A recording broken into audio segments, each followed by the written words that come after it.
Bonjour à toutes et à tous. Bienvenue dans notre émission tri-hebdomadaire Parlons Bilan, Parlons Fachi. Je suis encore heureux de vous revoir à nouveau. Ensemble, on va faire un tour d'horizon, visiter les œuvres et les réalisations du président de la République que nous aimons tant, Excellence Félix Antoine Tshisekedi Tshilombo.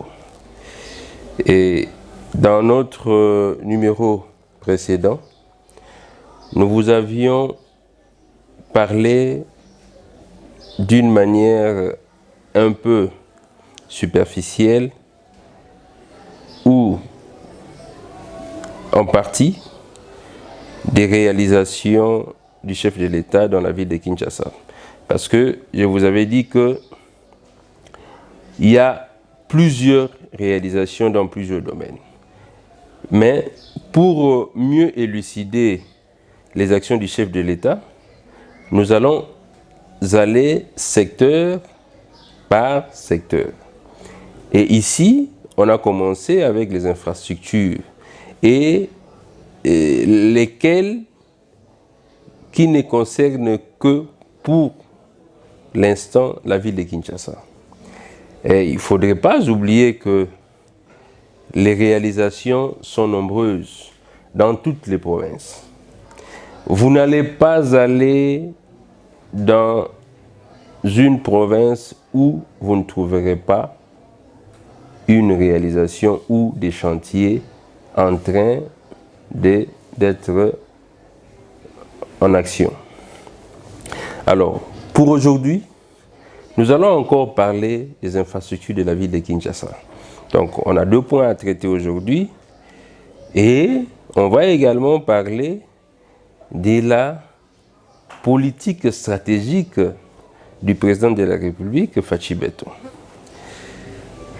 D'aucuns ignorent ses capacités, parce que même quand il est arrivé au pouvoir, plusieurs personnes ont cru que nous avions affaire à un novice. Mais moi, je pense que, bien au début, quand il a commencé son mandat, j'ai un ami que j'aime bien, je salue, Maître Trissa. J'aimerais également le voir ici avec moi sur le plateau, en train de discuter, parce qu'il a aussi des matières à vous révéler. Lorsque nous discutions avec lui en 2019 au début, il me disait que Fachi est mou, Fachi est un peu naïf, il se laisse embobiner par son entourage, par les FCC. Mais je lui disais une chose, je me rappelle bien de ce que je lui disais. Je lui disais, il faut faire attention aux personnes qui parlent peu. Il faut faire attention aux personnes qui observent et qui ont de la patience. Et à cela, je lisais quelque part, j'ai vu une citation de l'ancien président de France, François Mitterrand. Je vais vous lire cette citation et vous allez comprendre l'attitude qu'a le chef de l'État. Il vous laisse croire, il a même dit ça dans l'une de ses interviews. Il vous laisse croire qu'il est bête. Mais lorsque vous scrutez scrupuleusement les gestes, l'attitude du chef de l'État, vous allez comprendre que c'est une personne qu'il faut craindre. Craindre pas parce que c'est un dictateur, mais craindre parce que c'est une personne qui prend le temps d'analyser les choses. Et lorsqu'il agit, il agit au moment et en temps utile. Je vais vous parler de cela parce qu'on a vu hier ce qui s'est passé avec le présidium de l'Union sacrée. Je vous cite cette citation. François Mitterrand disait, je crois, c'était le 28 avril 1981, il a dit « Les idées mûrissent comme les fruits et les hommes. Il faut qu'on laisse le temps au temps. Personne ne passe du jour au lendemain, des semailles aux récoltes. Et l'échelle de l'histoire n'est pas celle des gazettes, mais après la patience arrive le printemps. Si vous analysez cette citation, vous allez comprendre que Félix-Antoine Tshisekedi est une énigme. Il y a des gens qui l'appellent, et c'est un esprit. Parce que autour de lui, il laisse les gens parler. Il laisse les gens s'exprimer. Et il laisse ses oreilles ouvertes pour écouter ce que disent les gens. Et il a une capacité extraordinaire de comprendre à l'avance ce que les autres mijotent. Parce qu'il l'a même dit dans l'une de ses émissions qu'il a réalisées avec des journalistes étrangers. Donc, vous allez comprendre que quand on parle de la stratégie, de la politique de Félix-Antoine Tshisekedi, 4 ans après, j'avais des amis qui étaient au PPRD. Je ne sais pas s'ils sont encore au PPRD parce que le PPRD, c'est aujourd'hui une coquille vide. Ils me disaient, Kalamingite, il va sauter, il sera remplacé. Kalamingite, il sera assassiné. Les gens le disaient. Plus les gens du FCC et puis du PPRD, j'ai des amis à qui je ne peux pas citer les noms. Parce que pour eux, ils disaient que c'était un monsieur qui n'avait pas la carrure de la fonction du chef de l'État. C'était une personne naïve. Mais ils ont sous-estimé l'homme, oubliant que Félix-Antoine Tshisekedi, c'est le produit d'un grand esprit, Étienne Tshisekedi Wamulumba, l'icône de la politique congolaise. C'est lui qui a donné du fil à retordre à 3 présidents de la République. Même dans sa tombe, il faisait toujours trembler. Parce qu'il incarnait la politique. C'était la politique, Étienne Tshisekedi Wamulumba. Et le chef de l'État est resté à ses pieds. Il y a des gens qui disent, j'entends parler des gens qui disaient, parce qu'aujourd'hui ils ont déchanté, le discours n'est plus le même. Ils disaient, il passait son temps à Bruxelles en train de vendre des pizzas, il passait son temps à Bruxelles en train de se la couler douce. Ils oubliaient que le président actuel, Félix-Antoine Tshisekedi Tshilombo, était déjà secrétaire national chargé des relations, chargé des relations extérieures du parti. Il s'occupait de la diplomatie du parti déjà à l'époque. Mais les gens pensaient que c'était un fils à papa qui tournait autour de son père parce que son père, c'est parmi les dignitaires de ces pays depuis 1960. Et il pensait qu'il foutait rien. Mais lorsque Félix Tshisekedi Tshilombo Fachi Béton a commencé à mettre sur pied sa politique, les gens ont compris que c'était une personne à craindre. Même la communauté internationale qui les prenait pour un naïf, ils ont retroussé les manches pour dire que, attention, ce monsieur, ce n'est pas celui que nous pensons, c'est un monsieur qui a la tête entre les 2 épaules. Regardez ce qui s'est passé hier. Beaucoup de gens parlaient, je me souviens même, notre ancien président de l'UDPS, le président AI, honorable Jean-Marc Kabunda Kabound, a parlé de cette histoire d'union sacrée en disant que c'était un rassemblement de pilleurs et consorts, puisque pratiquement tous ceux qui étaient autour du chef de l'État voulaient à ce que, à cette époque, l'Union sacrée se transforme en une plateforme. Mais les chefs de l'État les ont dit non. Tout simplement, à cette époque. Mais pourquoi il a dit non? Beaucoup ont décrié ça en disant, mais comment on peut rester dans une structure où il n'y a pas une charte? Comment on peut rester dans une structure où on ne sait pas où on parle que de la vision du chef de l'État? C'est là que réside l'intelligence de Félix-Antoine Tshisekedi.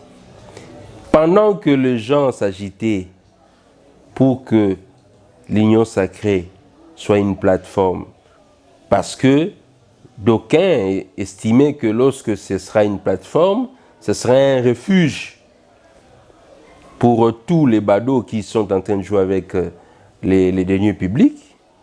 Mais le chef de l'État a pris son temps. Il était en train de mûrir ses idées. Il était en train de tracer pratiquement un schéma. Et il a une idée futuriste. C'est aujourd'hui que les gens se rendent compte que le chef de l'État a accepté que l'Union sacrée s'est mue en plateforme politique et électorale, mais on est pratiquement surpris parce que quand vous regardez le présidium de l'Union sacrée, il y a des poids lourds. Et s'il faut réfléchir encore plus loin, on se dira que maintenant, avec le présidium de l'Union sacrée, nous avons une transition qui, aujourd'hui, va laisser le champ libre au chef de l'État de faire asseoir sa politique. À l'unanimité, les poids lourds, vous prenez Vital Kamerhe, vous prenez l'excellence Jean-Pierre Bemba, vous prenez l'honorable Bahati Lukwebo, vous prenez l'honorable Mbosso, vous prenez notre AK-47, le secrétaire général de l'UDPS, le tout-puissant secrétaire général.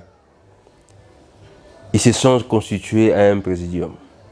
Un présidium qui sont à l'unanimité d'accord de laisser le champ libre au chef de l'État de briguer un second mandat. Sans qu'il y ait tambour ni trompette, sans qu'il y ait agitation, il a conduit les négociations dans une discrétion totale. Même la presse n'était pas au courant de ce qui s'est mijoté. On est tous surpris de voir qu'il y a un présidium, il y a une signature de la charte de l'Union sacrée. Tout ça, c'est de l'intelligence. Et lorsqu'on entre en politique, il faut avoir de l'intelligence. Et moi, je salue la grandeur d'esprit de Félix-Antoine Tshisekedi. Il est en train de surprendre tout le monde là où les gens ne s'y attendaient le moins. Prenez un autre exemple. Pendant pratiquement 21 ans, Kagame, ici en RDC, c'était pratiquement comme un esprit qui hantait la politique congolaise. Qui pouvait pointer du doigt Kagame? Lorsque vous pointez du doigt Kagame, au lendemain, on vous retrouve mort, je ne sais où. Parce que tellement que la RDC était infiltrée à un niveau extraordinaire, il suffisait de pointer du doigt Kagame et on vous retrouverait soit dans les geôles de l'ANER, soit pendu quelque part. Et lorsque Félix-Antoine Tshisekedi est arrivé au pouvoir, il a tendu la main à Kagame en disant « Voilà, c'est mon frère ». Les gens ont cru que il est en train de pactiser avec celui qui tue le Congolais. Oubliant que pour mieux contrôler son ennemi, il faut être à ses côtés. Et Félix-Antoine Tshisekedi, ayant compris cela, il avait tellement une oreille d'avance sur nous que nous étions en train de penser qu'il était en train de cajoler Kagame. J'ai vu des gens du FCC, du PPRD en train de dire, voilà, il s'est fait ami à Kagame. On l'a même invité pendant les obsèques du fait Etienne Tshisekedi pour pouvoir l'applaudir et qu'on sort. La politique, c'est un jeu des hypocrites. La politique, c'est un jeu de sages et de malins. Si vous ne savez pas comprendre ces jeux-là, n'entrez pas dans la politique. Et lorsque Félix Tshisekedi voyageait vers le Rwanda, les gens pensaient qu'il allait supplier Kagame. Or, il lui parlait en face. Vous avez assez tué à l'Est, mais ça suffit. Mettons-nous ensemble pour bâtir l'Afrique. Et Kagame pensait qu'il pouvait manipuler Félix Antoine Tshisekedi. Mais regardez aujourd'hui. Est-ce que pendant les 21 ans de règne de deux Kabila, je parle de Kabila fils et de Kabila père, avez-vous vu Kagame aussi bavard que maintenant? Avez-vous vu le régime de Kagame aussi bavard que maintenant? Tout ça, c'est la politique, la haute politique. Des gens parlaient de Ubwege, la philosophie rwandaise qui consiste à se faire passer pour je ne sais moi quoi, oubliant que Félix Antoine Tshisekedi faisait plus que le Ubwege.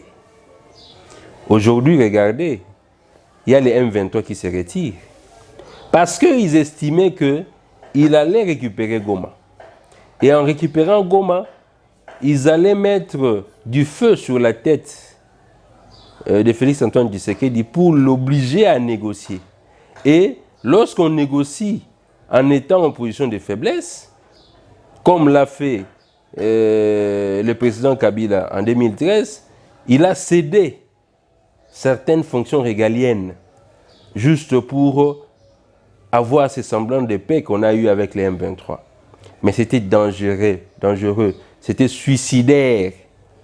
Céder les postes de commandement, introduire des Rwandais dans l'administration, introduire les Rwandais dans la politique, c'était suicidaire. Alors, ils pensaient que cet exploit, parce qu'en 2013, les M23 ont récupéré Goma, je crois que c'était dans 4 ou 5 jours. Pendant 4 ou 5 jours, les combats ont commencé, puis à les 4-5 jours, ils étaient déjà à Goma. Et ils pensaient que l'exploit allait se répéter parce qu'ils avaient des tops au sein de l'armée, ils avaient des tops au sein de l'administration, et ils estimaient qu'ils pouvaient arriver dans un laps de temps comme ce fut le cas en 2013. Mais ils se sont trompés. Ils ne savaient pas que les temps que Félix Antoine Tshisekedi faisait pour cajoler Kagame, il préparait une résistance et une offensive pour contenir les attaques du M23 et leur dire ouvertement, tant que vous ne quittez pas mon sol, je ne négocie pas. Les gens ont décrié en disant, mais Félix Tshisekedi est en train de s'entêter alors que la population meurt. Mais comment on peut négocier avec des terroristes qui tuent nos frères et sœurs? Félix a tenu bon. Et aujourd'hui, les résultats sont là. Les M23 est en train de se retirer. Parce qu'on les a dit, vous n'aurez pas de négociations si vous ne quittez pas les sols. Et les résultats sont là. Et là, c'est la stratégie politique qu'on appelle Fachi, solution. Il prend le temps. Les gens pensent qu'il est en train de dormir. Comme on dit, c'est un jouisseur. Or, c'est un bosseur hors pair. Et les résultats, il faut les remarquer. Dans les 2 exemples que je vous ai donnés, je peux encore aller le plus loin.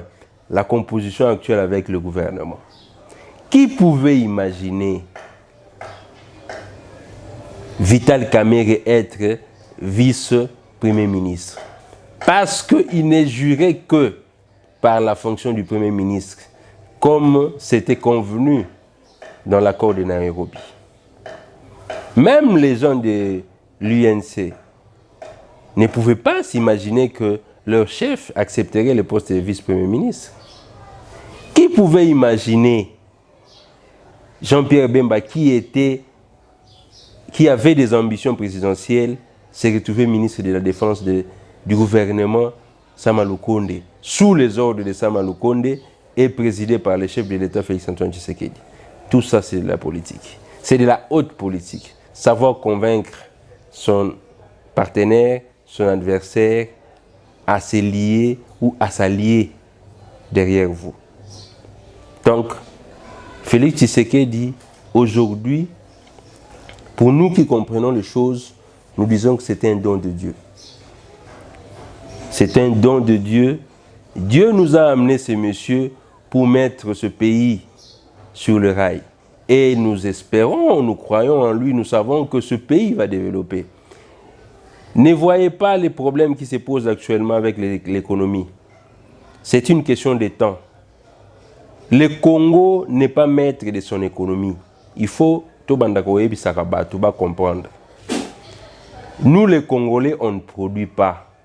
Nous vivons, notre économie est extravertie. Nous vivons avec des opérateurs économiques étrangers. Et ces messieurs-là imposent certaines règles. J'ai suivi Dangote, les milliardaires nigérians, qui était en train d'expliquer pourquoi le Nigeria aujourd'hui est fort. Parce que le Nigeria a développé une politique où l'économie nigériane est entre les mains des Nigériens. Et avec la politique de Fachi, nous sommes sûrs et certains que d'ici peu, nous allons récupérer notre économie. Et c'est à ce moment-là qu'on va dicter des règles aux opérateurs économiques. Tant que nous n'avons pas encore le contrôle de notre économie, même si on prenait Barack Obama, on le mettait chef de l'État ici en RDC, il connaîtra les mêmes problèmes que le chef de l'État Fachi Beton. Laissons le temps au temps, comme l'a dit Mitterrand. Les idées mûrissent comme les fruits et les hommes. Il faut qu'on laisse le temps au temps. Personne ne passe du jour au lendemain de semailles aux récoltes. Et l'échelle de l'histoire n'est pas celle des gazelles. Mais après la patience arrive le printemps. Le printemps, c'est pour bientôt. Nous allons faire une transition pour parler du deuxième point, des infrastructures, toujours de la ville de Kinshasa. Ici, j'aimerais épingler une chose. Il n'y a aucune commune aujourd'hui à Kinshasa où les travaux ne se font pas. Je mets quiconque à défi. Toutes les 26 communes sont en train d'être transformées. Et c'est ça, la vision des bâtisseurs. Félix Tshisekedi est un bâtisseur. Puisqu'on ne développe pas un pays dans un coin. Vous prenez seulement la Gombe, un peu délimité, non. Le pays doit se développer dans sa globalité. On n'a pas encore parlé des 145 territoires. On aura le temps d'en parler. Et là, c'est encore un coup de génie. C'est un coup de génie. Depuis 1960. Même le Belge n'a pas imaginé ce programme-là. Les 145 territoires. Parce que quand vous regardez avec les colons, ils ont développé Kinshasa, ils ont développé un peu Boma, ils ont développé Katanga, ils ont développé Kananga. Quelques coins. Parce que nous avions à l'époque 6 provinces. Mais maintenant, regardez le programme des 145 territoires. On aura le temps d'en parler. Mais ici, nous sommes encore au niveau des infrastructures. Parce que je vous dis que le bilan de Félix-Antoine Tshisekedi est largement positif. C'est vrai que à la taille de ces pays continents, on n'est pas encore arrivé. Mais s'il faut compter ce qui est fait, je vous dis que le chef de l'État a jeté le jalon. Et avec du sérieux qu'imprègne aujourd'hui l'IGF en contrôlant les finances publiques, nous espérons que ce pays va se développer. Et regardez les 24 communes. Il n'y a aucune commune où les travaux ne se font pas. C'est vrai qu'on n'a pas encore pris toutes les avenues. Mais quand vous allez à Limité, vous allez voir les travaux. Par exemple, à la 14e rue, vous allez voir les travaux. Je pense également à la 8e rue, vous allez voir les travaux. Quand vous allez au petit boulevard, Limité industriel, vous allez voir, il y a des travaux là-bas. Je prends ma tétée. La même chose. Il y a des travaux qui se font. Vous allez à Lemba, c'est la même chose.